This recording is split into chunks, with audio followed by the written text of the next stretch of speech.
Sir नमस्कार। नमस्ते प्रवीण बहुत बहुत जी। शुक्रिया सर आपके समय के लिए और इस हमारी रिक्वेस्ट को एक्सेप्ट करने के लिए for this talk and it's really proud feeling to have you here. और ये मेरी दूसरी मुलाकात है आपसे इस तरह के मंचों पे। पहली बार जब हम लोग मिले थे तो ये एक फिजिकल मंच था, आज ये ऑनलाइन मंच है। सो जब पूरी दुनिया डिजिटल हो रही है तो इस डिजिटल चीजों का आप एक यूं कहें कि सदुपयोग करके ये मुलाकात बड़ी अच्छी लग रही है sir. Thank you so much for being here sir.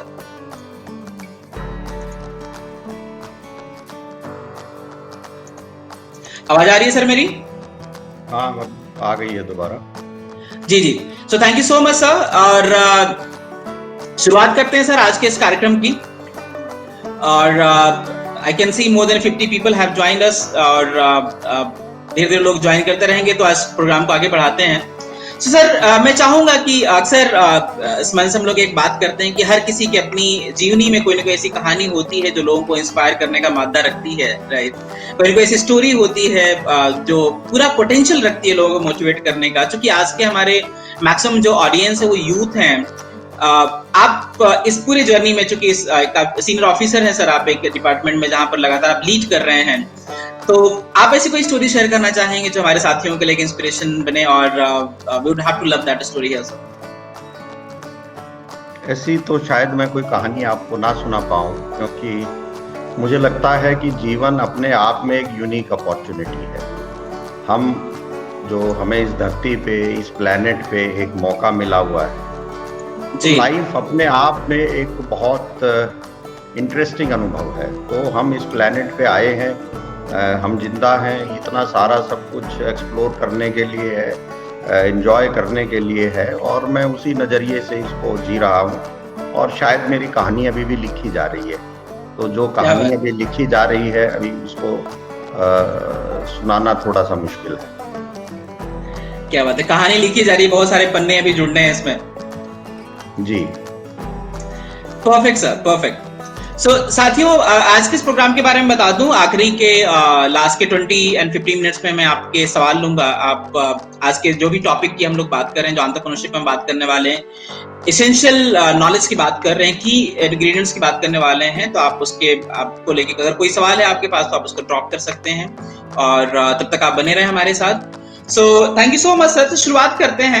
आपका काफी अनुभव रहा है एंटरप्रेन्योर्स के साथ काम करने का, और चूंकि जिस डिपार्टमेंट से आप आते हैं वहां पर मोस्टली बिजनेस वाले लोगों का काफी रहता है, लोगों का आप लगातार मिलते जुलते रहते हैं सर, छोटे बड़े बिजनेस वालों से। सो एंटरप्रेन्योरशिप को कैसे देखते हैं सर आज के डेट में, खास करके जो अभी पिछले 4-5 सालों से जो नई चीज निकल के आई है, यूं कहें कि काफी बज़ है स्टार्टअप और एंटरप्रेन्योरशिप को, तो इसको कैसे आज आप कैसे देखते हैं सर इसको? ये बहुत ही एक अच्छा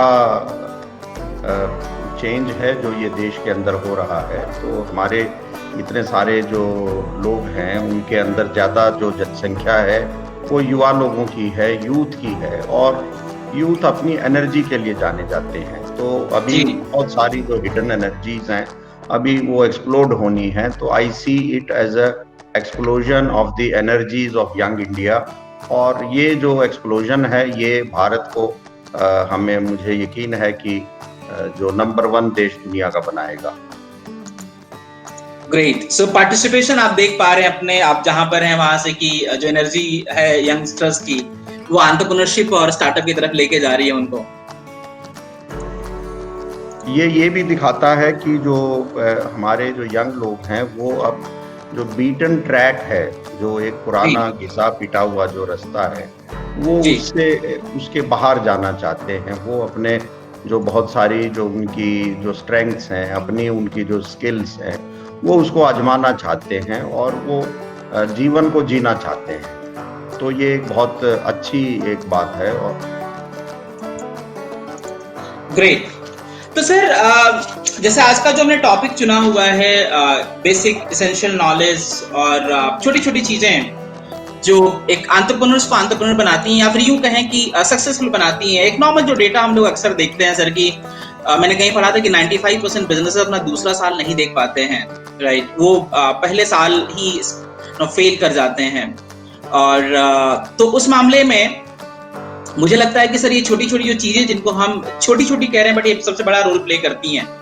तो सर शुरू करते हैं, आपके हिसाब से वो छोटी छोटी चीजें क्या हैं जिनको हमें ध्यान में रखना चाहिए, खास करके, या फिर जो यूथ हमें जो सुन रहा है, एंटरप्रेन्योर जो भावी स्टार्टअप फाउंडर्स हैं, उनको किस तरीके से उन चीजों को अभी से शेप करने की जरूरत है जिससे कि एक स्टेबल बिजनेस क्रिएट कर सकें, स्केलेबल बिजनेस क्रिएट कर सकें? जी, मैं अपनी इस टॉक के दौरान जो कुछ बातें हैं मैं उनको जो हमारे श्रोता हैं जो सुन रहे हैं, देख रहे हैं, उनके सामने जो मैं रखूंगा, जो कुछ बातें जो मैंने सीखी हैं, समझी हैं, पाई हैं, वो पूरा संपूर्ण तो नहीं है अपने आप में, लेकिन मुझे लगता है कि जो लोग एंटरप्रेन्योर बनना चाहते हैं वो उनके काम आएंगी, उनके लिए अच्छी मददगार साबित होंगी। I am sure sir.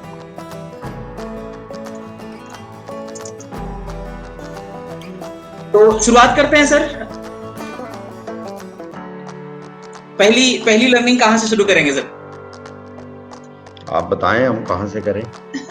शुरू करें सर, अब जहां से आप स्टार्ट करें, आइडिया के फॉर्मेशन से लेके, या फिर यूं, मैं तो अक्सर देखता हूं कि सर स्टार्टअप्स वाले जितने भी होते हैं बाकी चीजों में तो कहीं ना कहीं कर लेते हैं, बट जहां तक लीगल चीजों की बात आती है, हम उसको जीएसटी की बात कर लें, रजिस्ट्रेशन की बात करें, लेबर लॉ की बात कर लें, वहां पर वो बिल्कुल ब्लैंक होते हैं। कुछ जो उस इंडस्ट्री से आते होते हैं फिर भी उस बात को समझते हैं, उसकी इंपॉर्टेंस को समझते हैं, बट मोस्टली इग्नोर कर जाते हैं और वो काफी कॉस्टली पड़ जाता है बाद में अगर देखा जाए तो। प्रवीण जी, मैं ये क्लैरिफाई करना चाहूँगा पहले दो बातों को। नंबर एक कि ये टॉक किन के लिए है, मैं जो समझ रहा हूँ मैं किन के लिए बात कर रहा हूँ। ये मैं उन यंग लोगों के लिए बात कर रहा हूँ जिनकी कोई फॉर्मल स्टडी या फॉर्मल अनुभव नहीं है जी। किसी एक्सपीरियंस्ड आदमी के लिए ये टॉक नहीं है जी। बहुत सारे जो एंटरप्रेन्योर्स होते हैं वो ऐसे ही होते हैं। मैं लुधियाना के एक बड़े लीडिंग इंडस्ट्रियलिस्ट हैं, मैं उनकी देख रहा था क्वालिफिकेशंस उनकी बैलेंस शीट में, तो वो बीए फर्स्ट ईयर लिखा हुआ था। उनका 10-15 साल पहले 20-30 हजार करोड़ रुपए का टर्नओवर था। तो आपको ये फॉर्मल एजुकेशन की जरूरत के बिना भी आप you can strike it big.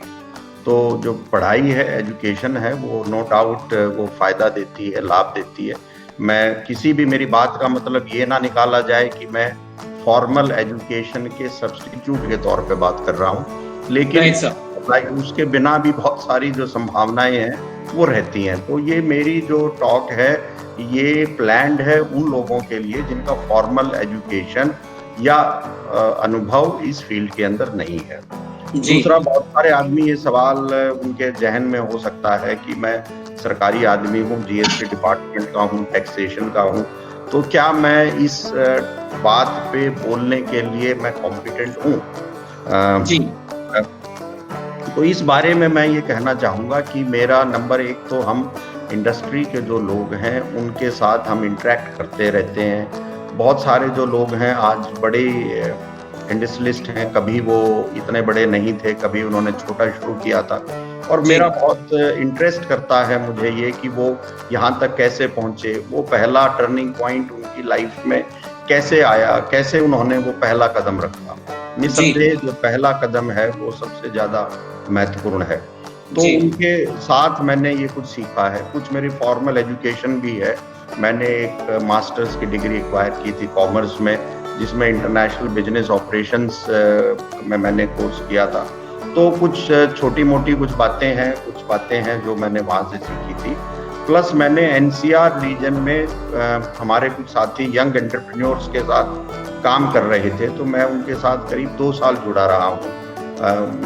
हम प्रोसेस में मैं जो लोग काम कर रहे हैं एग्जैक्टली ग्राउंड के ऊपर, उनके मैं संपर्क में आया और उनसे जो चीजें सीखी, समझी, तो ये इन सब का एक मिला जुला अनुभव है।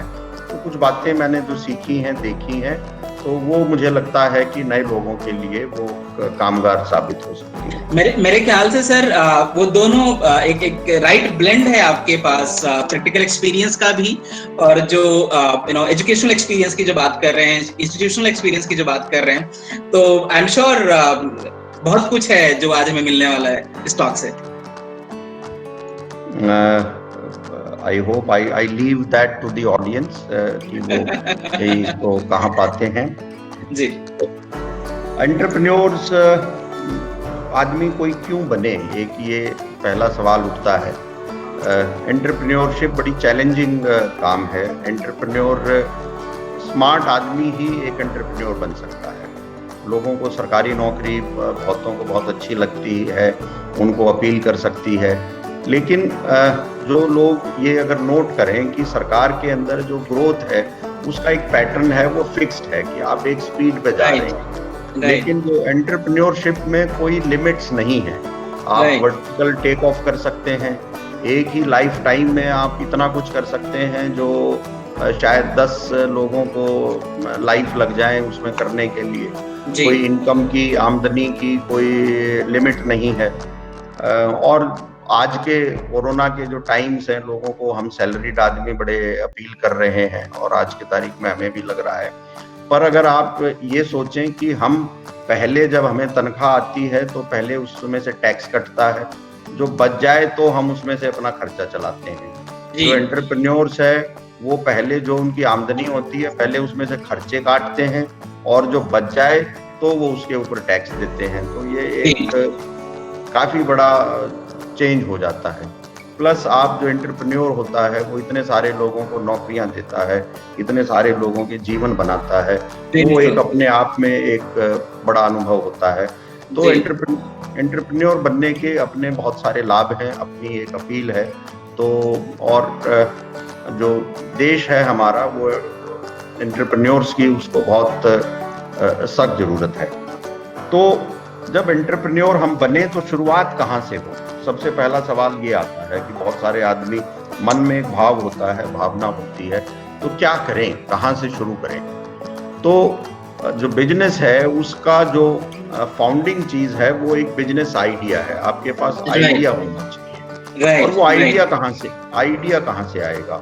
तो अगर कोई गुड्स एंड सर्विसेज हैं जो आपको लगता है कि जिनकी जरूरत है और वो आप प्रोवाइड कर सकते हैं, आप ऐसी किसी चीज के बारे में अगर सोच सकते हैं तो वो एक बिजनेस अपॉर्चुनिटी आपके लिए तैयार है, आपको प्लेटर पे अवेलेबल है। मैं अगर बात करूं अग्रवाल पैकर्स एंड मूवर्स एक आज सबसे लीडिंग कंपनी है पैकेजिंग में, जो उनके मालिक हैं रमेश अग्रवाल जी, मैं उनसे बात कर रहा था।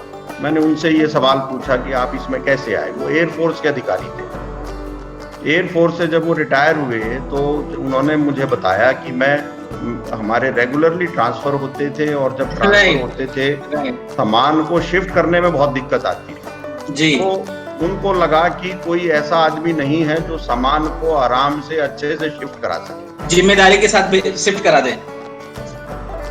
से उस बिजनेस आइडिया का जर्मिनेशन हुआ। इससे वो बिजनेस आइडिया निकला कि आप सामान शिफ्ट करने वाले, हाउस होल्ड गुड्स को शिफ्ट करने वाले एक आदमी हो सकते हैं। तो अगर ऐसे किसी को भी कोई लगा हो कि कोई गुड्स हैं, कोई सर्विसेज हैं जो चाहिए, जो प्रोवाइड नहीं हो रही हैं, तो प्रोवाइड नहीं हो रही हैं, वो उतना कॉन्शियसनेस, उतनी ही जानकारी एक अपने आप में पर्याप्त है ये हिंट ड्रॉप करने के लिए कि वहां पे एक बिजनेस अपॉर्चुनिटी छुपी हुई है और वो बिजनेस आइडिया है। राइट। तो सर मैं यहाँ पर कहना चाहूंगा कि इसका मतलब कि हम ये देखें कि हमारा जो आइडिया है वो सोसाइटी के किस प्रॉब्लम को सॉल्व कर रहा है। जी, हर बिजनेस आइडिया किसी न किसी प्रॉब्लम को सॉल्व करेगा, कोई ना कोई डेफिशिएंसी है उसको प्रोवाइड करेगा। और ये तो बात होगी जो नई गुड्स या सर्विसेज आएंगी। बहुत सारे जो लोग हैं वो काम करेंगे, उन फील्ड्स में काम करेंगे जिनमें ऑलरेडी लोग हैं। अगर ऑलरेडी लोग हैं तो फिर सवाल उठता है कि उसमें उनके लिए कहाँ स्कोप है, उनके लिए कहाँ उसमें गुंजाइश है। तो जो बहुत सारी जो बातें हैं जो आप मैनेजमेंट के कोर्सेज करेंगे, लेक्चर सुनेंगे, इंटरव्यूज हम लोग देखते हैं, तो जो उनकी एक समरी इमर्ज होती है कि अगर आप कोई प्रोडक्ट, प्राइस या सर्विस, ये 3 चीज हैं, अगर इनका कोई एडवांटेज अगर आप कोई क्रिएट कर सकते हैं तो आपके पास वो एक बहुत बड़ी बिजनेस अपॉर्चुनिटी है। मैं इसको इलैबोरेट करता हूँ। प्रोडक्ट मीन्स कि अगर कोई प्रोडक्ट नहीं है मार्केट में, वो आप प्रोडक्ट दे सकते हैं, या जो अवेलेबल प्रोडक्ट्स हैं आप उनसे बेटर क्वालिटी का प्रोडक्ट्स दे सकते हैं। तो वो एक बिजनेस अपॉर्चुनिटी है, आपके पास एक एडवांटेज है। नंबर 2 पे आता है प्राइस। जो बाजार में गुड्स या सर्विसेज अवेलेबल हैं वो किस प्राइस पे अवेलेबल है, क्या आप उस अवेलेबल प्राइस से सस्ते प्राइस में अवेलेबल करा सकते हैं। अगर वो करा सकते हैं तो वो आपके लिए एक अपॉर्चुनिटी है। तीसरी बात आती है सर्विसेज की। बहुत सारी गुड्स एंड सर्विसेज अवेलेबल भी होती हैं, उनके प्राइस भी अवेलेबल होते हैं, लेकिन सर्विसेज की क्वालिटी नहीं अवेलेबल होती। तो सर्विसेज के अंदर भी एक बहुत बड़ी अपॉर्चुनिटी छुपी हुई होती है, और सर्विस मैं समझता हूँ इज दैट हिडन अपॉर्चुनिटी जिसके अंदर सबसे ज्यादा अनटैप्ड पोटेंशियल है। अगर मैं बात करूं, सिंगापुर एयरलाइंस जब शुरू हुई थी, सिंगापुर एयरलाइंस जब शुरू हुई तो ली कुआन यू वहाँ के लीजेंडरी प्रधानमंत्री रहे, उनको उन्होंने बुलाया उद्घाटन करने के लिए, और उन्होंने कहा कि साहब आप हमें कोई गाइड करिए, हमें कोई नुक्ता दीजिए। तो उन्होंने कहा भाई देखो ये एयरलाइन है और दुनिया में जहाज ज्यादातर 2 ही कंपनी के हैं, या बोइंग के हैं या एयरबस के हैं, तो आप भी वही खरीदेंगे, तो आपके पास उसमें कोई बहुत ज्यादा स्कोप नहीं है। जो प्राइस है 80% जो कॉस्ट है वो फ्यूल की होती है, तो आपके पास एक 20% के अंदर बाकी खर्चे भी होंगे, तो मैन्यूवरेबिलिटी बहुत लिमिटेड है। तो उन्होंने कहा तीसरी चीज है सर्विस की। तो उन्होंने कहा कि जो सिंगापुर एयरलाइन है that must focus on service, service, service and service should be its motto, and we must provide the best service in the world। और उसके बाद अब सिंगापुर जो एयरलाइंस है वो अपनी सर्विस के दम पे दुनिया की जो टॉप एयरलाइंस है वो उनमें आती है। तो सर्विस के अंदर बहुत सारी जो अपॉर्चुनिटीज हैं, हम अगर देखें अपने इर्द गिर्द बहुत सारे, हम किसी को कहते हैं भाई ये काम कर देना, वो कह देगा मैं 2 दिन में कर दूंगा, फिर पता चला कि वो चला गया, आपको 1 हफ्ते में भी नहीं हुआ, किसी को अभी 10 दिन में नहीं हुआ। बहुत सारे गुड्स एंड सर्विसेज हैं उसमें हम लटके हुए हैं। तो जहां जहां हम लटके हुए हैं उन सब जगहों पे एक अपॉर्चुनिटी है वो हम लोगों के लिए। तो अगर हम यहाँ पर मैं चीज और ऐड करना चाहूंगा सर, अपने यहाँ पे अगर हम देखें, sorry to interrupt you in between, daily berry का नाम हमने सुना होगा, जो लॉजिस्टिक्स कंपनी है, राइट। जब ई कॉमर्स का बूम हुआ था तो फ्लिपकार्ट एंड बाकी जो लोग थे उन्होंने ऑब्वियसली उस मॉडल में आए, एंड डेली बेरी आया लॉजिस्टिक्स में। और अगर आप T3 की तरफ बढ़ेंगे, एयरपोर्ट पे जा रहे होंगे, तो आप देखेंगे कि बहुत बड़ा इनका वेयर हाउस बनाया एयरपोर्ट के पास। I mean, they started so early and now like it's a big organization today। और obviously जो उनका रोल था वो डिलीवरी सर्विसेज पे ही था, तो उन्होंने उसमें एक स्पेस खोज लिया और वो एक बहुत प्रोमिनेंट कंपनी बन गए बहुत जल्दी स्टार्टअप आइडियाज में। तो प्रोडक्ट, प्राइस और सर्विस, मिनिमम एक एडवांटेज आपको एक क्रिएट करना पड़ेगा अपने लिए, और आप अगर सोच सकते हो तो वो वहां पे आपके लिए बिजनेस अपॉर्चुनिटी है। अगर एक बार जब ये हम आइडेंटिफाई कर लेते हैं तो उसके बाद कैसे आगे बढ़ा जाए। अगर आप नए आदमी हैं और बहुत आपके पास सपोर्ट अगर कम है, तो जो मैंने बहुत लोगों से बात की है, उनकी राय ये रही है कि आप उस फील्ड में जाके किसी के पास काम करें। तो अगर वो एग्जिस्टिंग है उसका कोई, आप बिल्डर बनना चाहते हैं तो किसी बिल्डर के यहाँ जाके काम करें। वो जो ट्रेड है, वो जो इंडस्ट्री है, वो जो सर्विस है, आप उसके बारे में, उसकी डायनामिक्स को सीखें, उसको समझें, उससे रिलेटेड जो एस्पेक्ट्स हैं उसको समझें, और एक बार थोड़ा इनिशियल एक्सपीरियंस लेने के बाद फिर आप अपना काम उस पर शुरू कर सकते हैं। दिस इज द मॉडल जो मेरे को बहुत सारे लोगों ने सजेस्ट किया है, जिसके अंदर रिस्क कम है इस मॉडल से अगर चलें तो। और भी हम तरीके हो सकते हैं लेकिन रिस्क बढ़ जाएगा। जैसे आपने शुरू में कहा कि बहुत सारी बिजनेस बंद हो जाती हैं, तो वो क्या उन्होंने कोई वो सोच आए थे, वो क्या उनका बिजनेस आइडिया सही था, क्या वो उनकी तो ये हमको ये सोचना पड़ेगा। So it is always better कि किसी के साथ लग के आप एक तरह से उसमें आप हैंड होल्डिंग करा लें, इंटर्नशिप कर लें, वहां पे देख एक्सपीरियंस कर लें। सो ऑब्वियसली जब आप अपने प्रोडक्ट के लिए मार्केट में उतरेंगे तो आपको बहुत कुछ हैंड्स ऑन एक्सपीरियंस होगा और आप उसको ज्यादा अच्छी तरह से एग्जीक्यूट कर पाएंगे।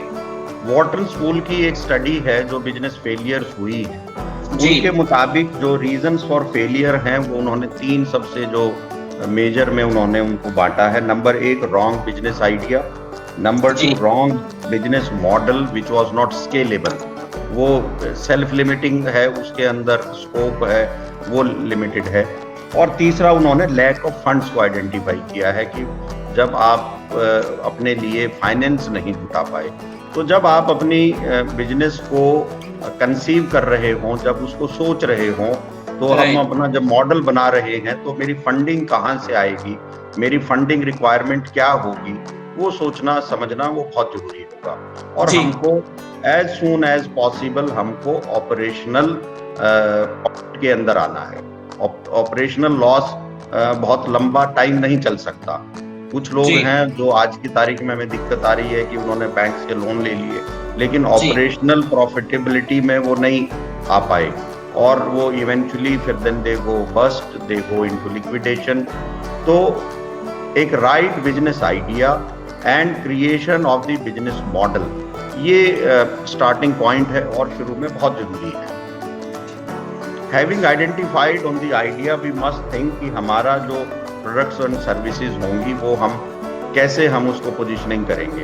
एक पोजीशनिंग का कॉन्सेप्ट आता है मैनेजमेंट के अंदर कि मैं जो एलीट्स हैं, जो कुछ नॉवल सर्विसेज हैं, मैं उसमें हूँ, या मास कंजम्पशन के मैं आइटम्स में हूँ, या मैं किसी और निश प्रोडक्ट्स में हूँ, तो वो आप अपनी एक पोजीशनिंग करते हैं। अगर आप मास कंजम्पशन में हैं तो फिर आपको मास के जो पैरामीटर्स हैं उनको ध्यान रखना होगा। जैसे हीरो होंडा मोटरसाइकिल की अगर बात करें तो हीरो होंडा का जो यूएसपी है, यूनिक सेलिंग पॉइंट जिसको कहते हैं, वो लो प्राइस है। तो अगर हीरो होंडा की अगर अपनी वो कॉस्ट वो अगर लोग नहीं मेंटेन कर पाए, अपनी मैन्युफैक्चरिंग कॉस्ट, और वो 5,000 रुपये भी उनकी बढ़ गई या 3,000 रुपये भी उनकी बढ़ गई, तो प्रोबेबली वो मार्केट से बाहर हो जाएंगे। तो उनकी यूएसपी बढ़ गई है, यूनिक सेलिंग प्रपोजिशन जिसको बोलते हैं। जी, वो अपने प्राइस, मैंने कहा था प्रोडक्ट प्राइस एंड सर्विसेज, तो वो मार्केट में टिके हुए हैं अपनी प्राइसिंग के दम पे। जी।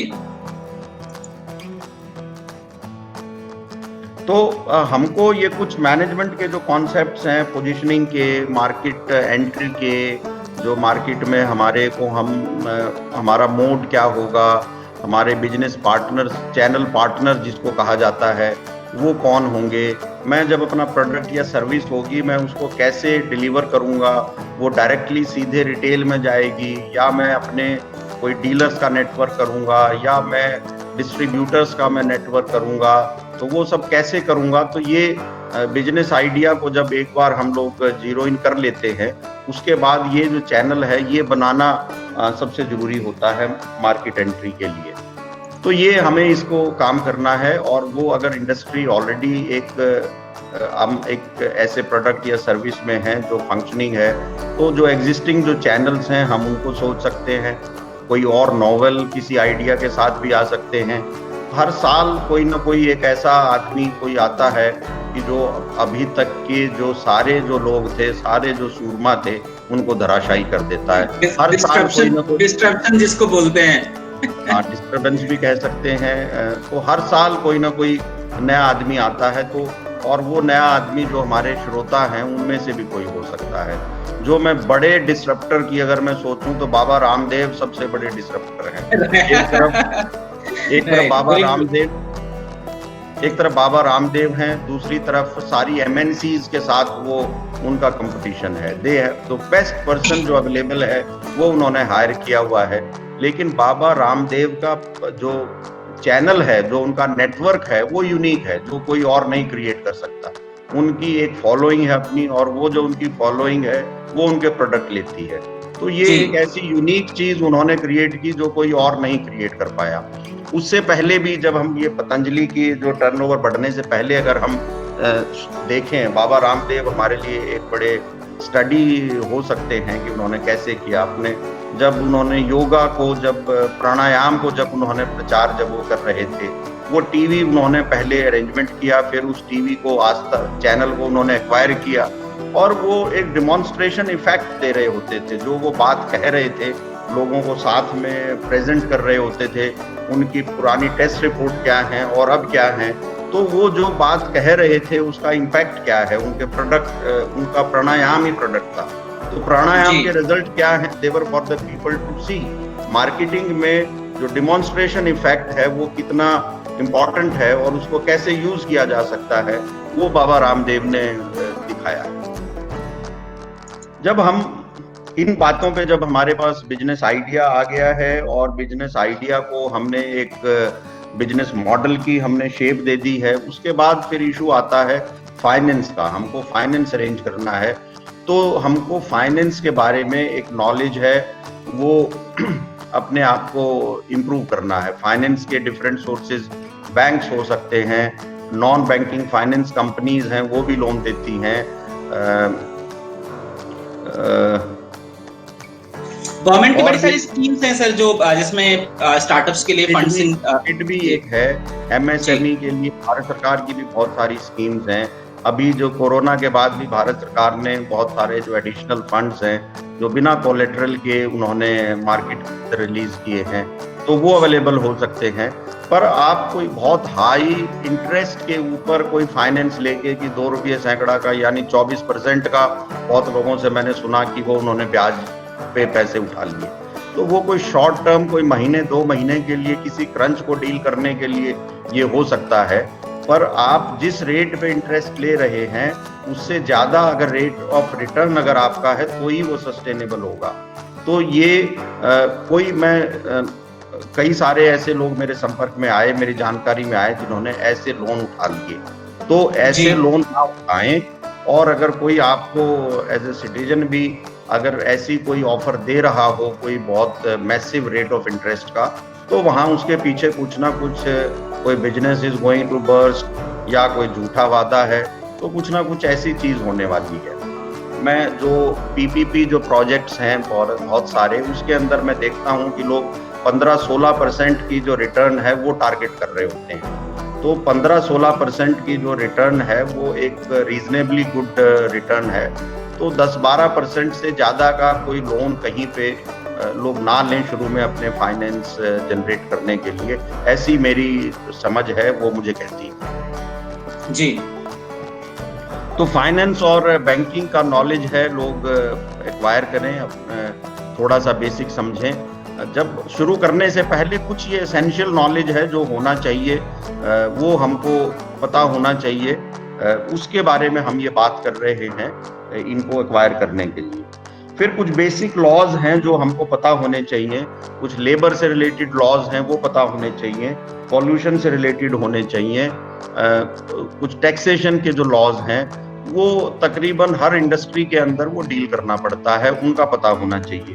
लेबर के अंदर बहुत सारे वैसे तो लॉज हैं, उनको अभी कंसोलिडेट किया जा रहा है, और हो सकता है कि वेरी सून हम एक नया लेबर लॉ देखेंगे। पर कुछ लॉज हैं, जैसे मिनिमम वेजेस हैं, मिनिमम वेजेस देना बाय लॉ जरूरी है, और वो आपका अगर कोई सब कॉन्ट्रैक्टर है तो उसको भी देना जरूरी है। और कहीं ये अगर आ गया रिकॉर्ड पे कि आपके सब कॉन्ट्रैक्टर ने नहीं दी है, तो एज ए प्रिंसिपल एम्प्लॉयर आपको भी कहा जा सकता है वो मिनिमम वेजेस देने के लिए। तो सडनली कोई एक डिमांड आ सकती है, और जब कोई इस तरह की गलती से जनरेटेड जब कोई डिमांड आती है तो उसके साथ कुछ ना कुछ पेनल्टी और इंटरेस्ट भी आता है, तो वो कई बार भारी हो सकता है। मिनिमम वेजेस के साथ एक प्रोविडेंट ईएसआई का एक लॉ है, एम्प्लॉय स्टेट इंश्योरेंस कॉर्पोरेशन। बहुत लंबा डिटेल में मैं नहीं जाऊंगा, पर मोटी एक बात लोग याद रखें कि हम 10 या 10 से ज्यादा लोगों को अगर एम्प्लॉय कर रहे हैं तो हमको उनके लिए ईएसआई पे करना जरूरी है, हमको ईएसआई के अंदर रजिस्ट्रेशन लेना जरूरी है। तो 10 आदमी या 10 से ज्यादा, ये एक हम इस बात की गांठ बांध लें, बहुत कॉम्प्लेक्स हमें समझने की जरूरत नहीं है। तो जिनकी भी सैलरी 20,000 रुपये तक है जी, अगर 10 से ज्यादा एम्प्लॉई हैं, और तो जो 20,000 रुपये तक के जो लोग मेरे यहाँ पे एम्प्लॉयड हैं उनके लिए ईएसआई पे करना मैंडेटरी है। इससे ऊपर भी आप कर सकते हैं, वो वॉलंटरी है। बट ये अगर आपने नहीं पे की है तो सरकार आके आपको परेशान कर सकती है। इस सर यहाँ पे मेरा क्वेश्चन है कि अगर मान लेते हैं मेरे पास एम्प्लॉइज हैं 10 से ज्यादा हैं, बट उनकी सैलरी 20,000 से नीचे है, 15,000 पे है, 12,000 पे है, जो जी। तो वो उनके लिए वहां पर जरूरी नहीं है मुझे ESI नंबर लेना। उन्हीं के लिए जरूरी है, जो लो पेड लोग हैं ये उनके लिए जरूरी है। तो 20,000 से ऊपर वालों के लिए जरूरी नहीं है। ये लेबर के, ये वेलफेयर लेजिस्लेशन है, ये लेबर की भलाई के लिए बनाया हुआ है। जब आप उनकी ESI अगर पे होगी तो अगर कल को वो बीमार हो जाए तो ESI अस्पताल में जाके वो इलाज करवा सकते हैं, उनको और भी कई सारी सुविधाएं मिल सकती हैं। तो ये बहुत ज्यादा अमाउंट नहीं होता, थोड़ा सा खर्चा होता है। तो कुछ लोग ये खर्चा करने के अंदर कहते हैं कि बड़ी डिफिकल्टी हो रही है। वो डिफिकल्टी इसलिए हो रही होती है उनका बिजनेस मॉडल लेबर एक्सप्लॉयटेशन पे बेस्ड होता है। तो मैं तो ये राय नहीं दूंगा कि लेबर एक्सप्लॉयटेशन पे आप अपना बिजनेस मॉडल बनाएं। जो बिजनेस मॉडल है वो अदरवाइज जो नॉर्मल एक्सपेंसेस हैं उनके प्रॉफिटेबिलिटी पे बेस्ड होना चाहिए, ना कि लेबर एक्सप्लॉयटेशन पे। अब कोई मान लीजिए कि 5,000 रुपये में कोई लेबर को इंगेज कर ले रहा है जहाँ पे मिनिमम वेजेस 12,000 है, तो हो सकता है आप कुछ दिन चल जाएं, लेकिन आपको सूनर और लेटर हम एक ग्रेटर कंप्लायंस की तरफ बढ़ रहे हैं और फ्यूचर के अंदर जो कंप्लायंसेस हैं वो और ज्यादा एक्यूरेट होने वाली है। अगर अभी कंप्लायंस का लेवल 70-80% है तो ये मान के चलें कि ये फ्यूचर में 90% से ज्यादा होने वाला है। और अगर आपकी कंप्लायंसेस अच्छी भी नहीं है तो ये भी मान लीजिए कि आप बड़ा नहीं बन पाएंगे, आप एक छोटे से लेवल के ऊपर ही आप घिसट पिसट के रह जाएंगे। आपके अपने कंट्रोल्स हैं वो बड़े अफेक्टेड हो जाएंगे, आपकी कंपनी में क्या हो रहा है आपको पता नहीं चलेगा, 1 नंबर 2 नंबर 3 नंबर कि आप 10 नंबरी ही बन जाएंगे। तो वो मैं ये राय नहीं देता। तो सर ये जो ESI रजिस्ट्रेशन है, मतलब इसकी कोई स्पेसिफिक फीस होती है क्या जो हमें रजिस्ट्रेशन कराने के टाइम पे ESI डिपार्टमेंट को देना पड़ता है? वो कोई ऐसी कोई मेजर कोई चीज नहीं होती, कोई छोटी मोटी फीस हो सकती हैं, बट ऐसी नहीं है कि वो फाइनेंसेस को कहीं पे अफेक्ट करेंगी। ESI कॉर्पोरेशन है, उसके यहाँ पे ये रजिस्टर कराना होता है, तो कोई भी जो कोई कंसल्टेंट है वो इसको रजिस्टर करवा देगा। ये कैसे करवाना है मैं एक छोटी सी मैं टिप दूंगा, थोड़ा सा इनको मैं कवर कर लूं इन टॉपिक्स को। फिर दूसरा जो इम्पोर्टेंट लॉ है जो रहता है वो PF का है, प्रोविडेंट फंड। तो प्रोविडेंट फंड को हिंदी में भविष्य निधि बोलते हैं कि भविष्य में कोई मेरी रिक्वायरमेंट आएंगी, हर एक किसी को बच्चे पढ़ाने होते हैं, किसी को बच्चों की शादियां करनी होती हैं, कई बार हमें रिटायर होना है, कोई ऐसी कोविड टाइप की कोई इमरजेंसी आ गई है, घर बनाना है, इस तरह की सिचुएशन में जो मुझे पैसे की रिक्वायरमेंट है ये भविष्य निधि है। ये प्रोविडेंट फंड इसके लिए एक हर एक एम्प्लॉयर के लिए जरूरी है कि वो अपने एम्प्लॉय का प्रोविडेंट फंड काटे। तो कुछ कंट्रीब्यूशन एम्प्लॉय को देना होता है, इक्वल कंट्रीब्यूशन एम्प्लॉयर को देना होता है। थोड़े से कुछ कर्मचारी इस प्रोसेस में बचते थे, आजकल तो वो लोगों को ये समझ आ गई है कि उसका फायदा है। तो अगर आपके जो कर्मचारी हैं वो 20 या 20 से ज्यादा हैं तो आपको PF में रजिस्ट्रेशन कंपलसरी है, और 15,000 तक के जो सैलरी पाने वाले लोग हैं वो उनके लिए कंपलसरी है। तो ये ESI और PF को हम अगर 10 या 10 से ज्यादा अगर एम्प्लॉइज हम एम्प्लॉय कर रहे हैं तो हम इसके नेट में हैं लेबर लॉज के, ये हम मोटी सी याद रखें। और वो 20 जो हैं अगर साल में एक दिन भी 20 से ज्यादा क्रॉस किए हैं तो मैं उसके लिए एलिजिबल हूं। ये नहीं है कोई एवरेज ना निकालें 365 दिन की। अगर एक दिन आपके 22 आदमी हो गए और बाकी दिन आपके 15 थे तो आप PF के दायरे में हैं। सो 365 डेज में अगर आपके 5 दिन भी क्रॉस कर गए उस थ्रेशोल्ड को तो automatically you are any which is आप बाउंडेड बाय दैट लॉ और आपको एलिजिबल है, वहां पे आपको लेना पड़ेगा ही। हाँ, फिर आपको PF के अंदर आना पड़ेगा। कुछ लोग इसको बोझ मानते हैं, पर आपको ये जान के खुशी होगी कि जो टाटाज ने जब काम शुरू किया था, टाटाज ने इस तरह के ये जो सारे लेबर वेलफेयर के काम थे ये उस वक्त लागू कर दिए थे अपनी कंपनीज में, अपनी फैक्ट्रीज में, जब ये बाय लॉ मैंडेटरी नहीं हुए थे। तो कानूनन कोई रिक्वायरमेंट नहीं थी, इसके बाद भी उन्होंने इन कानून को लगाया था। कुछ और बोनस एक्ट होता है। अगर आप सारा साल किसी लेबर को रखते हैं तो 1 महीने की तनख्वाह बोनस में देनी होती है। कुछ जॉब्स ऐसी हैं कि जिसके अंदर कॉन्ट्रैक्ट एम्प्लॉइज हैं, उनका बार है।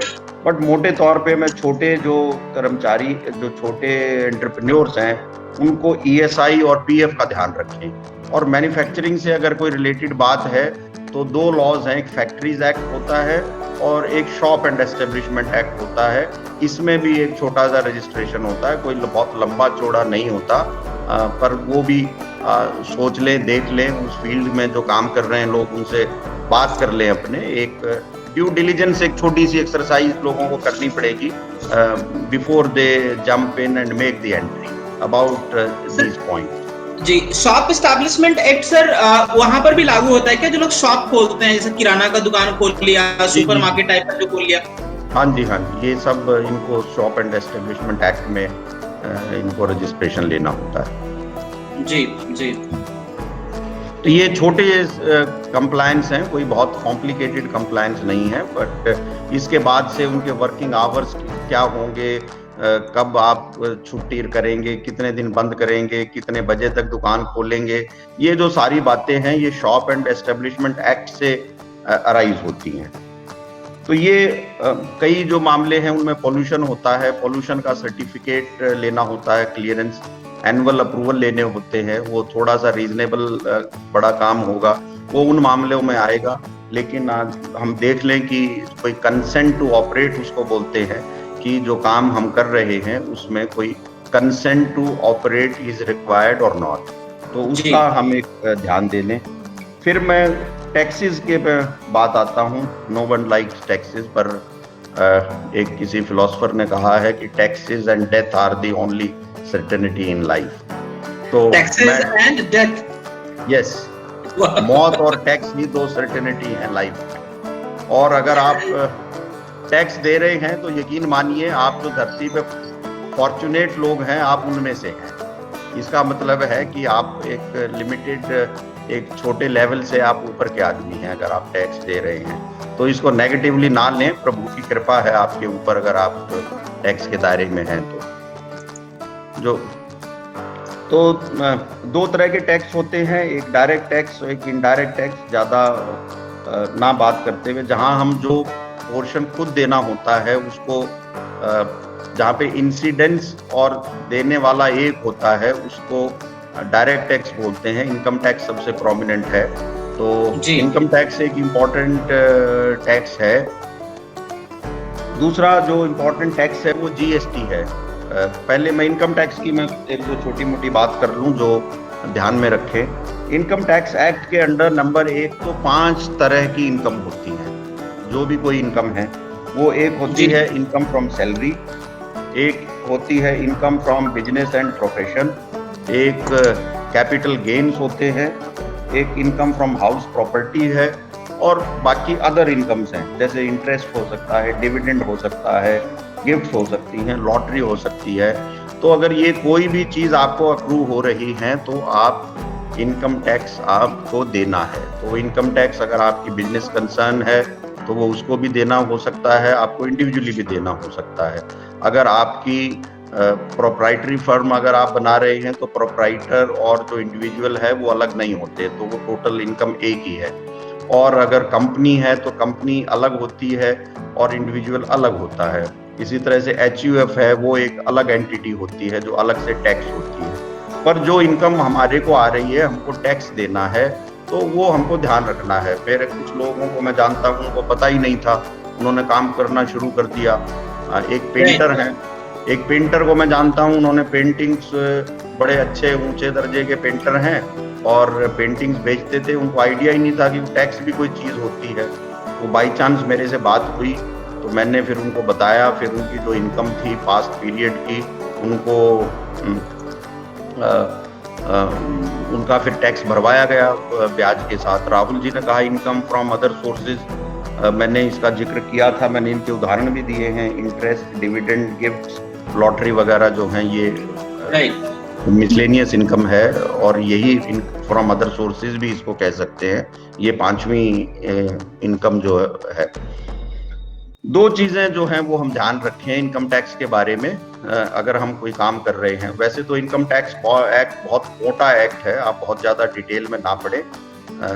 उस डिटेल के लिए अपने साथ एक एडवाइजर रखें, कंसल्टेंट रखें, एक्सपर्ट रखें। अगर ये चाहे लेबर लॉ हो, ईएसआई हो, पीएफ हो, इनकम टैक्स हो, जीएसटी हो, अगर आप इनके एक्सपर्ट बनने की कोशिश करेंगे तो आपकी सारी बिजनेस नहीं कर पाएंगे, इसी में रह जाएंगे फिर। आप बिजनेस नहीं कर पाएंगे। तो मेरी सलाह ये है कि आप इनके लिए कोई एडवाइजर रखें। ज्यादातर जो सीएज हैं वो सब मामलों के ऊपर आपको एक एडवाइस दे सकते हैं। अगर आपका रीजनेबली अगर कोई बड़ा काम है तो आप अलग अलग फील्ड के लिए अलग अलग आदमी भी रख सकते हैं, पर इस काम के लिए कोई ना कोई एक एक्सपर्ट रख लें। कुछ लोग आपको एनुअल फीस पे मिल जाएंगे, कोई मंथली रिटेनरशिप पे मिल जाएंगे, पर एक आपको आइडिया रहना चाहिए क्या हो रहा है, वो समझ रहे। पर इनको खुद करने के लिए ना घुसें, क्योंकि ये डेली चेंज हो रही होती है इनके अंदर। जीएसटी में हर दूसरे तीसरे दिन कोई नया चेंज हो जाएगा। आप अगर उसको अपडेट करेंगे, समझेंगे, तो आपकी एनर्जी उसी में चली जाएगी। सिमिलरली लेबर के अंदर कुछ हो रहा होगा, नई डेवलपमेंट होती रहती है, कोई चीज मैनुअल थी वो इलेक्ट्रॉनिक हो गई, कहीं पे टाइम लाइन चेंज हो गई, तो ये सब होता रहता है। तो वो बहुत रिक्वायरमेंट है अपडेटेड रहने की। तो इनकम टैक्स में दो बातें ध्यान रखें। नंबर एक, 2 लाख रुपये से ज्यादा की कोई भी पेमेंट कैश में एक्सेप्ट करना गैर कानूनी है। आपको इक्वल पेनल्टी देनी पड़ेगी। कोई आपने किसी ने आपसे कोई सामान लिया और वो ये कहे कि मैं 2 लाख 1 रुपये आपको देता हूँ, तो 2 लाख रुपये, 2 लाख और 1 रुपये की पेनल्टी भारत सरकार आपसे मांग लेगी, income tax department. So same amount की पेनल्टी हो सकती है आपके ऊपर? हो सकती है नहीं, होगी। ओके, होगी, इक्वल पेनल्टी होगी। तो 2 लाख जो कैश में पेमेंट है वो 2 लाख तक ही एक्सेप्ट हो सकती है, उससे ज्यादा नहीं। ये एक बात है, इसकी गांठ बांध लें। बहुत मेरे को लोग मिलते हैं इस तरह की गलती कर बैठते हैं कि कैश में दे दिया और वो रिकॉर्ड पे चढ़ गया। तो आप एक्सेप्ट ना करें कैश में पेमेंट जो है। रिकॉर्ड पे आते ही वो कहीं ना कहीं से सरकार उसको किसी न किसी तरीके से उसका पता लग ही जाएगा। सरकार के पास बहुत चैनल हैं, बहुत जगह पे इंफॉर्मेशन रिकॉर्ड होती रहती है। हाथ बहुत लंबे होते हैं। सरकार के हाथ बहुत लंबे हैं। तो 2 लाख रुपये तक ही कैश एक्सेप्ट किया जा सकता है। नंबर 2, अगर आप एक्सपेंस की हमको डिडक्शन लेनी है, क्योंकि जो हमारा टोटल रेवेन्यू होगा और उसमें से टोटल एक्सपेंडिचर माइनस होगा। कुछ खर्चे जो हैं वो अलाउड होते हैं, कुछ नहीं होते, वो थोड़ा मैटर ऑफ डिटेल है, उसमें ना जाते हुए revenue minus expenses will be our income. तो जो 10,000 रुपये तक का ही मैं एक्सपेंस कैश में करना अलाउड है भारत सरकार द्वारा, वो भी अकाउंट पे ही चेक से होना चाहिए। अगर मैंने कोई एक्सपेंस किया हुआ है तो वो इनकम टैक्स डिपार्टमेंट उसको एज एक्सपेंस एक्सेप्ट नहीं करेगा। मान लीजिए कि मैंने कोई टिकटें खरीदी बाहर जाने के लिए, 50,000 रुपये मैंने उनको कैश में दे दिए, तो जिसको दिए हैं वो उसके लिए कोई दिक्कत नहीं है, वो बड़े आराम से अपना उसको अपने खाते में चढ़ा देगा 50,000 रुपये। उसके 2 लाख से नीचे है, उसको कोई दिक्कत नहीं है। लेकिन जब आप जब इनकम का जब हिसाब लगाएंगे तो ये 50,000 रुपये एक्सपेंस होने के बावजूद इनकम में चले जाएंगे। तो 10,000 रुपये से ऊपर के जो एक्सपेंस हैं वो हमको चेक से करने हैं, वो भी अकाउंट पे चेक से। इस बात का हमको ध्यान रखना है। तीसरी बात, एक टीडीएस होता है, टैक्स डिडक्शन एट सोर्स। बहुत सारी जब हम पेमेंट करते हैं तो वो एक थ्रेशोल्ड लिमिट के बाद हमको उनके ऊपर कुछ टैक्स काटना होता है और उनकी रिटर्न भरनी होती है। तो वो कॉन्शियस रहें, थोड़ा सा उसके बारे में सीख लें, जान लें। जो आप पेमेंट कर रहे हैं उनके बारे में सीए से पूछ लें एडवांस में कि इनमें से कौन सी पेमेंट हैं जो टीडीएस के दायरे में आती हैं। अपना एक डायरी के अंदर नोट करके रखें। आपका जो कैशियर है या जो भी कोई मैकेनिज्म है जहाँ से फाइनेंस मूव हो रहा है, तो वो उसका टीडीएस जरूर काट लें। तो ये इनकम टैक्स की 3 बातें कि 2 लाख से ज़्यादा पेमेंट को कैश में ना लें, 10,000 तक का ही एक्सपेंस कैश में अलाउड होगा और टीडीएस का ध्यान रखें। ये जो छोटे एंटरप्रेन्योर्स हैं वो इस बात का ध्यान रखें। अब मैं जीएसटी पे आता हूँ। जीएसटी एक इनडायरेक्ट टैक्स है। बहुत सारे जो टैक्स थे पहले वो अब क्लब कर दिए गए हैं, वो एक टैक्स बना दिया गया है, गुड्स एंड सर्विस टैक्स। तो पहले जो सेल्स टैक्स होता था, बाद में वैट बन गया था, अब वो भी जीएसटी में आ गया है। एक सेंट्रल एक्साइज था, अब कुछ ऑयल प्रोडक्ट्स हैं उनको अगर छोड़ दें तो वो भी जीएसटी में आ गए हैं। तो अगर आप कोई काम कर रहे हैं और आप सप्लाई ऑफ गुड्स या सर्विसेज कर रहे हैं, सप्लाई में अगर आप कोई सेल कर रहे हैं, आप किसी को गिफ्ट दे रहे हैं, कुछ भी आप कर रहे हैं, तो वो सप्लाई में आ जाएगा। तो आप ये मान के चल दें कि जो काम कर रहा होगा एक नॉर्मल एंटरप्रेन्योर की, वो सप्लाई होगी। और साल में अगर हमारी सप्लाईज की वैल्यू 20 लाख के अंदर अंदर है तो हम जीएसटी पेमेंट से एग्जम्प्टेड हैं। और कुछ हिल स्टेट्स को अभी नहीं ले रहा हूं, लेकिन अगर 20 लाख से ज्यादा की हमारी सप्लाई है तो हमको जीएसटी के दायरे में मैंडेटरी रजिस्ट्रेशन होगा। तो 20 लाख से ज्यादा का मेरा अगर काम है तो मैं जीएसटी में रजिस्ट्रेशन ले लूं, मैं टैक्स काटूं और मैं फिर वो आगे पे करूं। तो जीएसटी के अंदर ये है कि मान लीजिए कि मैंने 100 रुपये की किसी को गुड्स दी या सर्विसेज दी और से 16% टैक्स है, तो मैं जब अपनी इनवॉइस बनाऊंगा तो 100 रुपीज़ मेरे वैल्यू के, 16 रुपये उसके ऊपर टैक्स के, 116 रुपये का मैं उसको बिलिंग करूंगा, 116 मैं उससे लूंगा, 16 रुपये मैं सरकार को दे दूंगा जिसको जो देने हैं, और 100 रुपये मैं अपने पास रखूंगा।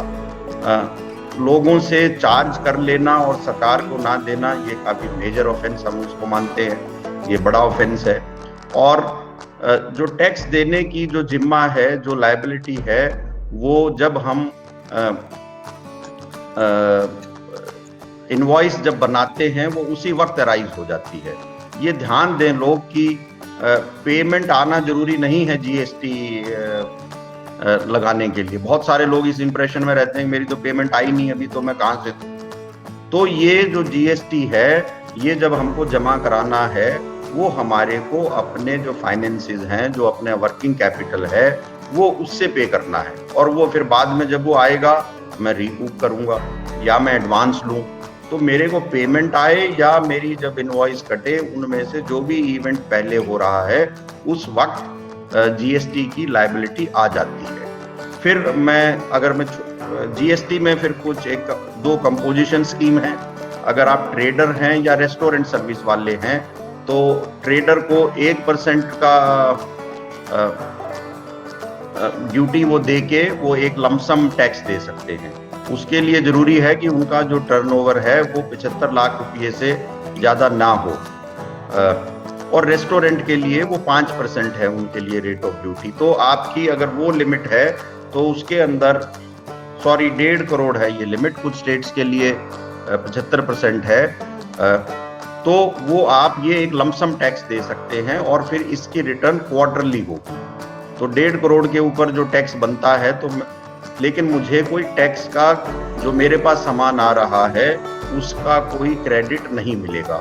तो अगर 1.5 करोड़ तक का मेरा साल का टर्नओवर है तो एक सिंप्लीफाइड व्यवस्था है ये कंपोजिशन स्कीम की।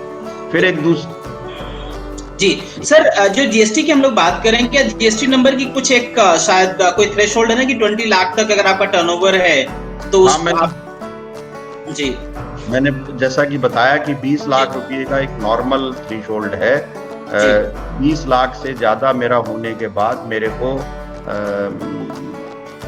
जीएसटी देना है, और जीएसटी देने का मतलब है जीएसटी का नंबर लेना है। तो जीएसटी का नंबर लेना कोई इसके लिए अपना खून सुखाने की जरूरत नहीं है, कोई बहुत कॉम्प्लिकेटेड प्रोसेस नहीं है। ये सारी चीजें ऑनलाइन हो जाती हैं। मैं आपको बताते हुए खुशी हो रही है कि जीएसटी का सारा प्रोसेस ऑनलाइन है, सब कुछ ऑटोमेटेड है, आप ऑनलाइन सब कुछ कर सकते हैं। और 3 दिन के अंदर रजिस्ट्रेशन नहीं आए तो डीम्ड रजिस्ट्रेशन माना जाएगा। तो रजिस्ट्रेशन को ऊपर के बारे में बहुत बोझ ना लें लोग। Registration is a kind of intimation to the government कि कोई आदमी है वो काम कर रहा है, ये वाला उसकी जुरिस्डिक्शन में कोई आदमी है वो इज लायबल टू पे टैक्स, ये उसकी एक इंटीमेशन है जिसको हमने रजिस्ट्रेशन का नाम दिया हुआ है। फिर जब वो रजिस्टर हो जाएगा तो उसके साथ जो टैक्स पे करने का जिम्मा है, उसकी रिटर्न भरने का जिम्मा है, वो आ जाएगा। फिर जिन्होंने रजिस्टर किया हुआ है उनको हम मॉनिटर करते हैं, उनका हिसाब किताब रखते हैं, जो नहीं दे रहा है उनको पूछते हैं, जो गड़बड़ कर रहे हैं उनकी भी हम मरम्मत भी करते हैं। तो फिर ये सारी की सारी चीज आ जाती है। तो जो कुछ हिल स्टेट्स, कुछ स्पेसिफाइड स्टेट्स हैं वहाँ पे ये वैल्यू 10 लाख है, वो हिल स्टेट्स हैं, छोटी स्टेट्स हैं, बट ज्यादातर हिंदुस्तान के अंदर ये लिमिट 20 लाख है। तो 20 लाख से ज्यादा होने पे वो नंबर लेना है।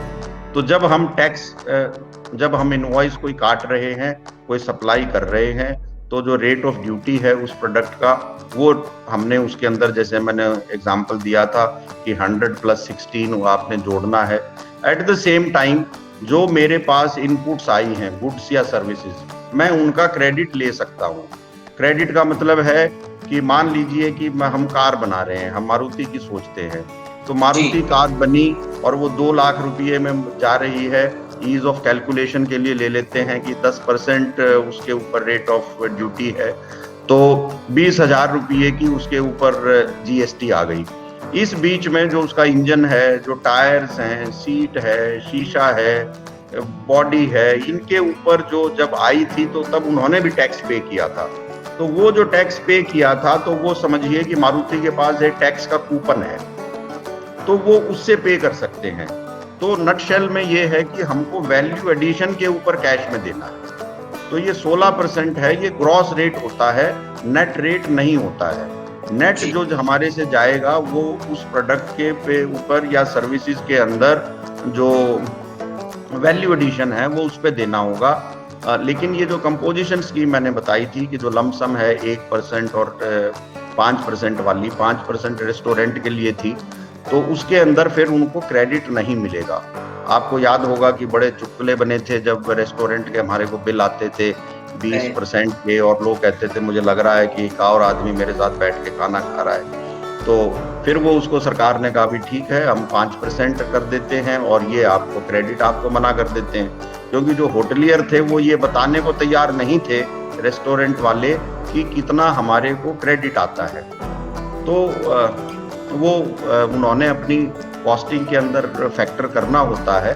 बट ये जो टैक्स है और क्रेडिट है, ये GST के 2 इम्पॉर्टेंट पहलू हैं।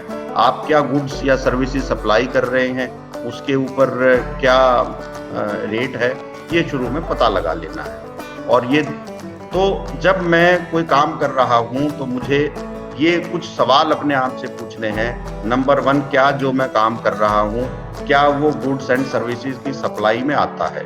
99.9% चांस है कि इसका आंसर यस होगा। दूसरा मुझे सवाल पूछना है कि क्या ये goods and services are they liable to tax?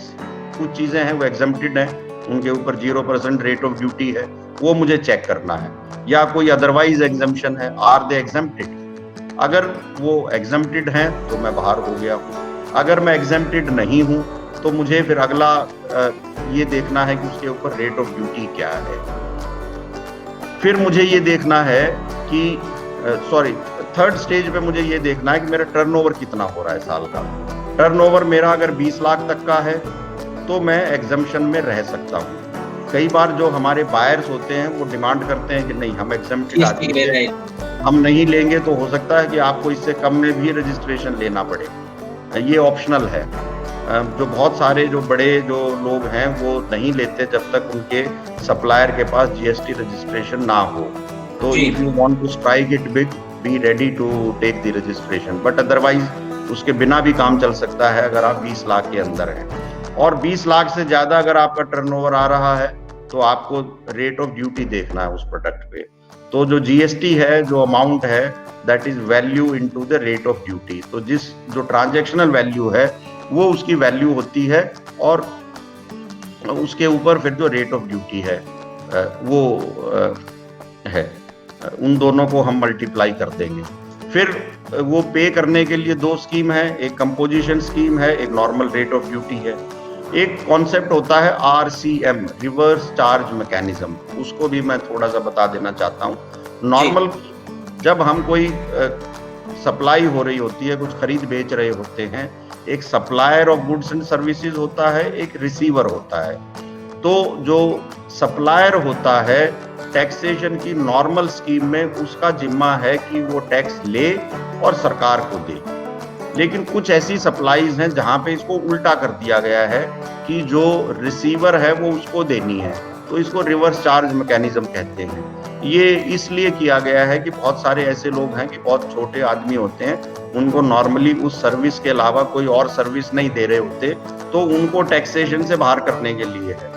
तो इसको आपको ये मत समझें कि ये कॉम्प्लिकेट कर दिया गया है, रादर ये कॉम्प्लिकेशन को दूर करने के लिए। जैसे एडवोकेट है, अब एडवोकेट अपनी सर्विसेज दे रहे हैं, उनको अदरवाइज कोई GST से लेना देना नहीं, तो नॉर्मल कोर्स में उनको GST का नंबर लेना होगा और उनको रिटर्न भरनी होगी। उनके लिए आसान करने के लिए कर दिया गया है कि जो उनसे सर्विस लेगा उसका GST वो देगा। तो ये रिवर्स चार्ज मैकेनिज्म का एक उदाहरण है। तो आपको ये भी देखना होगा उस वक्त कि मैं कहीं रिवर्स मैकेनिज्म में तो नहीं आ रहा हूँ। तो ये एक ई-वे बिल का कॉन्सेप्ट है कि पहले बहुत सारी जो चीजें होती थी, लोग इनवॉइस जाती थी, जब सामान आ गया तो उसके बाद फाड़ के फेंक देते थे। तो उन लोगों के इसके ऊपर लगाम लगाने के लिए सिस्टम बना दिया गया है कि 50,000 रुपये से ज्यादा की अगर आप कोई गुड्स सप्लाई कर रहे हैं तो एक सरकार का पोर्टल है, उस पोर्टल पे आपको उसके पर्टिकुलर्स भरने हैं कि ये सामान यहाँ से वहाँ जा रहा है। तो उसके बाद अब आप वो इनवॉइस नहीं फाड़ सकते। तो ये इस तरह की चीज को रोकने के लिए किया गया है। तो ई-वे भी आपको बनाने होंगे, ई-वे बिल। तो ये कुछ बातें हैं जो एक एंटरप्रेन्योर है उसको कॉन्सेप्चुअली ये पता होनी चाहिए। और मेरी सलाह जो मैं पहले ही दे चुका हूँ कि आप खुद इसमें डिटेल में ना जाएं, अपने यहाँ पे कोई कंसल्टेंट रखें, या बहुत सारे जो अकाउंटेंट्स हैं इतना सा उनको भी आता है, CAs को तो सबको आना होता है, बहुत सारे डिपार्टमेंट के रिटायर्ड आदमी हैं, वो 5,000 रुपये 10,000 रुपये डिपेंडिंग ऑन योर वॉल्यूम वो आपको एक मंथली रिटेनरशिप भी दे सकते हैं। तो कृपया करके इस टाइप का कोई आदमी अपने यहाँ पे रखें। तो ये GST की बात हुई।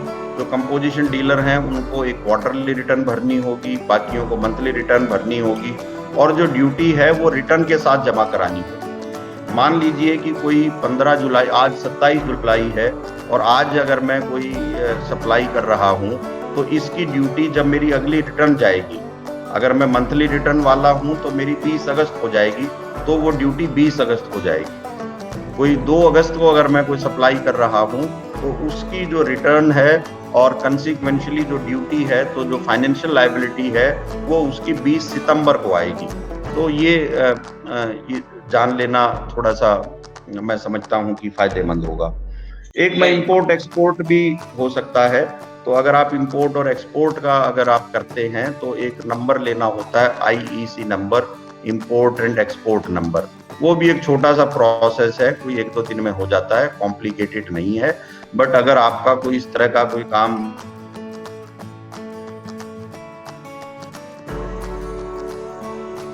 तो आप खुद भी कर सकते हैं, और उसको फैसिलिटेट करने के लिए हमारे डिपार्टमेंट ने, कस्टम्स डिपार्टमेंट ने कस्टम हाउस एजेंट्स ऑथराइज किए हुए होते हैं। तो वो ऑथराइज लोग हैं, they can help you in your clearances after charging some fees. तो वो अवेलेबल रहेंगे। तो IEC नंबर की आपको जरूरत हो सकती है, और बाकी वो गाइड करने के लिए जो कस्टम हाउस एजेंट हैं वो आपको कर सकते हैं। तो ये मोटा मोटा जो लॉ है ये एक एंटरप्रेन्योर को पता होना चाहिए। कुछ जानकारी मैं देख रहा हूँ कि हमें पता भी नहीं चला कि कब एक घंटा हो चुका इस बेसिक्स की अगर हम बात करें। तो इनफैक्ट जो लास्ट वाला हिस्सा आपने बहुत सही बोला कि instead of getting into it, better कि हम किसी एक्सपर्ट को रख लें और वो ये सारी चीजें इसको फैसिलिटेट कर ले और राइट तरीके से उसको कर पाए। जी, जो बाकी बातें हैं मैं उनको थोड़ा सा फास्ट फॉरवर्ड करने की कोशिश करूंगा। एक अकाउंटिंग है वो थोड़ा सा हर कोई जो एंटरप्रेन्योर है उसको आइडिया होना चाहिए कि डेबिट क्रेडिट क्या होता है, प्रॉफिट एंड लॉस स्टेटमेंट क्या होती है, कैसे बनती है, कैसे क्या रिटर्न भरनी होती है। तो वो उसका थोड़ा सा आइडिया हमको जरूर रहना चाहिए। लेजर्स कैसे मेंटेन होते हैं, डेली कैश बुक क्या होती है। आजकल तो बहुत सारे सॉफ्टवेयर आ गए हैं, टैली एक बहुत फ्रीक्वेंटली यूज्ड है, पर थोड़ा सा आइडिया हमको होना चाहिए कि क्या हो रहा है। अकाउंटेंट बहुत सारे लोग रखते हैं, सीए कोई देखते हैं, तो वो हमको उसका आइडिया होना चाहिए। एक बेसिक कॉस्टिंग भी हमको होनी चाहिए, का भी हमको आइडिया होना चाहिए, क्या प्राइम कॉस्ट होती है, क्या टोटल कॉस्ट है, क्योंकि जो प्राइसिंग डिसीजन है अगर वो हमसे गलत हो गया तो हम लोग घाटे में जा सकते हैं। Right sir. हो सकता है कि बायर हमारा हायर प्राइस देने के लिए तैयार हो और हम गलत प्राइसिंग करके हम उससे कम चार्ज करें और इवेंचुअली हम एक नुकसान ना उठा लें। तो कॉस्टिंग का भी आइडिया जो है वो लेना वो जरूरी है। कुछ जनरल कुछ बातें हैं जो मैं कहना चाहूँगा कि एक एंटरप्रेन्योर को होनी चाहिए। हम हार्ड वर्क की बात हम सुनते आए हैं, बहुत हार्ड वर्क करें। मैं समझता हूँ कि जो एंटरप्रेन्योरशिप है that is about smart work. तो हार्ड वर्क उसका पार्ट जरूर है, लेकिन और उसको हमको प्लस करना होता है। बहुत सारी चीज़ें हैं जो कि भी कंसल्टेंट रख लो, खुद ना उसमें घुसो, ये भी स्मार्ट वर्क का एक पार्ट है। जो चीज औरों ने कर ली है वो हम ना करें, ये भी स्मार्ट वर्क का पार्ट है।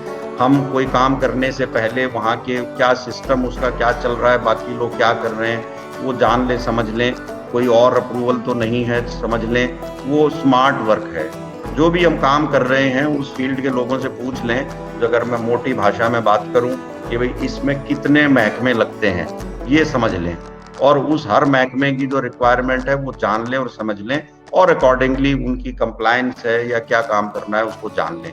हमने ये कुछ एसेंशियल डिपार्टमेंट तो बता दिए, पर कुछ काम ऐसे हैं जिसके अंदर ज्यादा डिपार्टमेंट लगेंगे। जैसे फूड से रिलेटेड काम है तो फूड में एक फूड लाइसेंस आ जाएगा। कोई कहीं पे दुकान खुली हुई है तो लोकल कोई म्यूनिसिपैलिटी है वो लोग आ जाएंगे। तो कुछ काम है वो ज्यादा रेगुलेटेड है, कुछ काम है वो कम रेगुलेटेड है। तो हमारे काम में कितने महकमे लग रहे हैं ये जरूर देख लें। तो हार्ड वर्क की बजाय स्मार्ट वर्क है, उस पर ध्यान दें। एक कार्नेगी फाउंडेशन ने एक रिसर्च की थी और उन्होंने कि क्या चीज जरूरी है, तो उनका ये नतीजा था कि सक्सेस के लिए 75% कंट्रीब्यूशन कम्युनिकेशन और नेगोशिएटिंग एबिलिटी का है और 25% टेक्निकल एबिलिटी है। तो कम्युनिकेशन बहुत जरूरी है। जुबान में बहुत ताकत होती है, जुबान बहुत सारे काम बना देती है और जुबान बिगाड़ भी सकती है। और जुबान किसी को दी है तो हम अपनी जुबान की कीमत रखें। हमारी जुबान का अगर हमने भरोसा बना लिया तो हम बहुत बड़ा ऊपर तक जाएंगे। बम्बई में बड़े बड़े करोड़ों रुपए के काम होते हैं डेली, बहुत सारे उनके अंदर, और बहुत सारे जुबान में चल रहे होते हैं। जुबान की कीमत है, अपनी जुबान को की इज्जत रखें, ये मैं लोगों को कहूँगा। कड़वा किसी से बात ना करें, किसी को इंसल्ट ना करें, ओपन रहें, टीम बनाएं, पॉजिटिव थिंकिंग रखें, अटेंशन टू डिटेल्स जो है वो दें, एक्सेलेंस के ऊपर हमेशा कोशिश करें। कई बार सेंस ऑफ अर्जेंसी होती है, उसको ध्यान में रखें। एक बिजनेस एनवायरनमेंट है वो डेली चेंज हो रहा होता है, तो एक अडेप्टेबिलिटी की बहुत ज़रूरत है। क्या चेंज हो रहे हैं, क्या वो टेम्पररी नेचर है, परमानेंट नेचर है, और उन चेंजेस को रिस्पॉन्ड करने की क्या ज़रूरत है हमको। कोई नई टेक्नोलॉजी सीखनी है, नया कुछ नॉलेज सीखना है, या कोई और हमको अपनी मशीनरी को चेंज करनी है, तो अडेप्टेबिलिटी बहुत जरूरी है। Because the work place, the business environment, the world, they are changing fast. और पहले जिस रेट पे चेंज होते थे, पहले जो चेंजेस 10 साल में आते थे प्रवीण जी, आजकल उतने चेंजेस 1 साल के अंदर आ जा रहे हैं। बहुत तेजी से चेंज हो रही है चीजें। और जो अडेप्ट नहीं कर पाता, जो चेंजेस को नहीं समझ पाता, वो पेरिश हो जाता है। अगर मैं उदाहरण दूं, आपने देखा होगा मोजर बेयर का कितना बड़ा नाम था, कितनी इंपॉर्टेंट कंपनी, लेकिन अब वो सीडी मार्केट से बाहर हो गई। वो उन्होंने अपना प्रोडक्ट चेंज नहीं किया ना, अब देखिए कहाँ है। जो फ्यूजी फिल्म्स है, फॉर्च्यून 500 कंपनी थी, डिजिटल कैमराज आ गए, उनकी रिक्वायरमेंट नहीं रही, आज वो कहाँ है, वो गायब हो गए हैं। तो अडेप्टेबिलिटी और इनको समझना बहुत जरूरी है। तो ये बहुत सारी जो स्किल्स हैं इनको भी समझना जरूरी है। प्रेजेंटेशन, अपनी स्किल्स हैं वो बहुत ज़रूरी हैं। एक चीज़ मैं जो कहना चाहूँगा, जो लास्ट में कह रहा हूँ कि अच्छी हेल्थ सबसे ज़्यादा ज़रूरी है। जो ये सारे के सारे जो यंग लोग हैं, अभी जो इनकी ग्रोथ, फिजिकल ग्रोथ बंद हो रही है, इनका सेडेंटरी लाइफ शुरू होगा, तो मैं इनको, अगर हेल्थ अच्छी नहीं है तो कुछ भी नहीं हो पाएगा। तो कृपया हेल्थ अच्छी अपनी रखें, कोई ना कोई फिजिकल एक्टिविटी अपने शेड्यूल में जरूर रखें, मिनिमम 45 मिनट्स का कुछ करें, कोई कुछ भी करें, और कुछ नहीं हो पा रहा हो साइकिलिंग करें, और कुछ नहीं हो पा रहा तो वॉक करें। और दूसरा, ये वो स्टेज है सब लोगों की लाइफ में जहाँ पे फूड, जो खाने की जो रिक्वायरमेंट है वो घट रही है। अपना खाना की क्वांटिटी भी घटाएं, खाने में खा रहे हैं उसका रखें। अगर सेहत है तो सब कुछ है, सेहत है तो जान है, और जान है तो जहान है। तो और आज भी सर, आजकल वही लोग ज्यादा फिट एंड फाइन हैं जिनका इम्यून सिस्टम ठीक है, अगर कोरोना की बात कर लें तो। आज कोरोना में सारी दुनिया लगी हुई है, लेकिन जो फिट है आज वही लोग इससे डील कर पा रहे हैं। तो सारा इम्यूनिटी का खेल है, और इम्यूनिटी फिटनेस का खेल है, और fitness to a large extent हमारे अपने हाथ में है। मैं ये जो सारे जो एटीट्यूड्स और स्किल्स हैं, इनकी लंबी बात कर सकता हूँ, पर अभी फिलहाल टाइम कॉन्स्टेंट की वजह से मैं उनको यहाँ ना करूँगा। रीजनेबल अमाउंट ऑफ पानी पिए, एक ये बहुत इम्पॉर्टेंट बात है। अपने यूरिन को देखते रहें, यूरिन जो है वो लाइट पेल होना चाहिए। अगर येलोइश आ रहा है तो इसका मतलब है कि आप पानी नहीं पी रहे हैं एडेक्वेट। ना पानी ना पीना हमारी जो अंदर जो शरीर में केमिकल रिएक्शंस हो रही हैं, उनको कहीं ना कहीं उसमें दिक्कत करेगा, और उससे और कई कॉम्प्लिकेशन हो सकती हैं। कोई यूरिन ट्रैक्ट में कोई इन्फेक्शन हो सकता है। तो पानी को जरा ध्यान रखें तो कई सारी प्रॉब्लम नहीं आएंगी।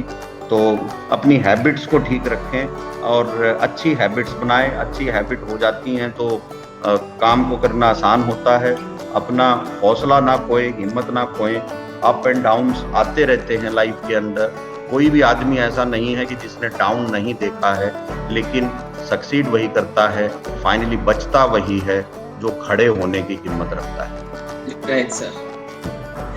Great, sir. I believe this is a complete, A to Z module for entrepreneurship, starting from the technical knowledge to the behavioral skills to the life skills and business skills. So almost आपने complete एक पूरा package दे दिया है stock को। जो video या जो content ये क्रिएट हुआ है, मेरे ख्याल से this is going to be one stop knowledge center for everything. So मैं इनफैक्ट साथ में नोट्स भी बना रहा था कि कल को अगर कोई कंटेंट क्रिएट कर रहे हैं, या फिर जैसे मैंने आपसे ऑफलाइन डिस्कशन किया था, we are looking forward to create something like that. तो मेरे ख्याल से ये वीडियो रेफरेंस बिल्कुल हो सकता है कि क्या चीजें हमें रखनी चाहिए जब हम किसी एंटरप्रेन्योरशिप प्रोग्राम की बात कर रहे हैं। I can see lot of comments coming in, thanking you. So guys, just you can share your comment as well that आपको ये कैसा लगा। समय का कंस्ट्रेन है, और सर ने जितना डिटेल में बताया है कि चीजों कवर किया, मेरे ख्याल से वो पूरा का पूरा एक ये बाइबल हो चुकी है, पूरा का पूरा एक कंप्लीट नॉलेज पैक हो चुका है। तो सर, समय की बाध्यता है, जाते जाते क्लोजिंग कमेंट्स में क्या देना चाहेंगे मैसेज, बिकॉज़ मैक्सिमम यंगस्टर ही सुन रहे हैं हमें। मैं यही कहूँगा कि सेल्फ बिलीफ है अपना, उसको रखें। आप देखते होंगे हर साल की जो एवरेस्ट है उस पे जो चढ़ने वाले जो आदमी है वो बढ़ते जा रहे हैं। पिछले साल तो वहां पे जाम लगा हुआ था। तो कोई एवरेस्ट की हाइट नहीं घट गई, एवरेस्ट अभी भी उतनी ऊंची है, एवरेस्ट चढ़ना अभी भी उतना मुश्किल है। लेकिन जब पहला आदमी चढ़ गया तो उसके बाद लोगों को बिलीफ आ गया। If you believe you can do something, you can do it, but if you think you can't do it, you are not wrong. तो अपना सेल्फ बिलीव रखें और डिलीजेंटली ट्राई करें। बिजनेस में किसी भी चीज में रिस्क है, but we have to take a calculated risk. अपने रिस्क को समझें, उसको कैलकुलेट करें और फिर लें। जीवन में बहुत सारी चीजें प्रोबेबिलिटी पे हैं। कुछ चीजों के बारे में अपना नॉलेज बढ़ाएं, कुछ चीजें सीखते रहें। जो भी पढ़ रहे हो वो थोड़ी सी अपनी पढ़ाई करें उस लाइन की जिसको कर रहे हैं। जिनका पढ़ने में मन नहीं लग रहा हो वो कोई एक दो और किताब ले लें, कोई 9 डेज MBA ले लें, कोई इग्नू से कोई कोर्स कर ले, अखबारों से ही सोचते रहें और करें, और एक सुनहरा भविष्य आपका इंतजार कर रहा है। मैं तो यही कहूँगा, आप भारत के सुनहरे भविष्य के जो निर्माण होना है वो आपके कंधों पे होना है। तो आप जो कवि हैं दुष्यंत, उनकी मैं एक कविता की एक लाइन कहूँगा, वहां से मैं इसको कंक्लूड करना चाहूँगा कि कौन कहता है आसमान में सुराख नहीं हो सकता, क्या कौन कहता है आसमान में सुराख नहीं हो सकता, एक पत्थर तो तबीयत से उछालो यारो। क्या बात, शानदार शानदार सर, बिल्कुल बिल्कुल। सो तबीयत से पत्थर उछालें और आगे बढ़े। राइट, बिल्कुल सर, कि अगर ठान ले तो चीजें बिल्कुल हो जाती हैं। मुझे वो मेरी शायरी एक याद है कि वक्त से छीन लाएंगे अपने हिस्से की जीत, वक्त से छीन लाएंगे अपने हिस्से की जीत, वो दौर ही क्या जो मेरे कब्जे में ना आए।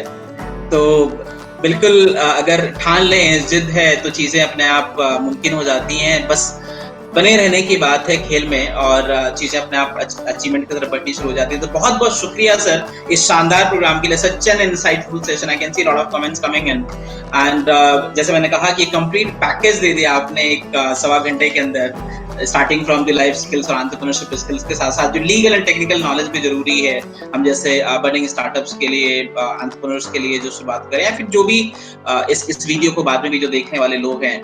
सो बहुत बहुत शुक्रिया आपके समय के लिए सर, आपके कीमती समय के लिए जो आपने निकाला हमारे लिए और इस प्रोग्राम में आए, एंड इतनी सारी इन्फॉर्मेशन के साथ हमें एम्पावर किया। बहुत बहुत शुक्रिया सर। थैंक यू, मैं शुक्रगुजार हूँ मुझे ये मौका देने के लिए। Thank you sir, it's an honour sir. And साथियों, आपका भी बहुत बहुत शुक्रिया यहाँ बने रहने के लिए, लगातार इंटरेक्ट करने के लिए, and thank you so much. Take care. कल फिर से मुलाकात करते हैं एक नए प्रोग्राम के साथ, तब तक के लिए ख्याल रखिए। जय हिंद।